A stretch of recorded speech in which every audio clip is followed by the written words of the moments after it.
నేనట పోపోదు నా పనికి తాళం వేసి నా చెల్లి వస్తుందని పొద్దుగల లేవంగానే దర్వాజాకి ఎదురుగా కూర్చుంటే వీధి.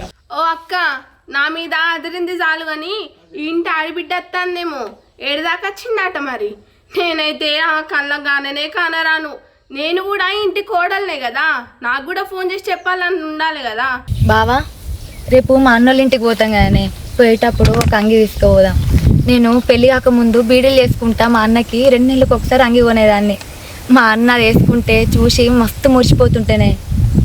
మీ అన్నకు అంగి కొంటవేనా పాయింట్ కొంటవేనా నీ మీద ప్రేమ చూపెట్టాడే. మీ అన్నకి ఇప్పుడు పెళ్ళం మోదు మీద ఉన్నాడు. చెల్లె కనబడది, తల్లి కనబడది మీ అన్నకు. ఎందుకే నువ్వు మీ అన్న మీద అంత ప్రేమ వల్కరిస్తావు? ఊకెందుకే గట్లా అంటావు మా అన్నని? నీనాడు కాదే, మన ఇద్దరికి పెళ్ళయి 2 సంవత్సరాలు అవుతుంది. ఎన్నడన్నా మన ఇద్దరికి మర్యాద చేసినాడే? ఎందుకు గట్లా అంటావు బావా? మా అన్నకు ఇంతకెళ్తాందో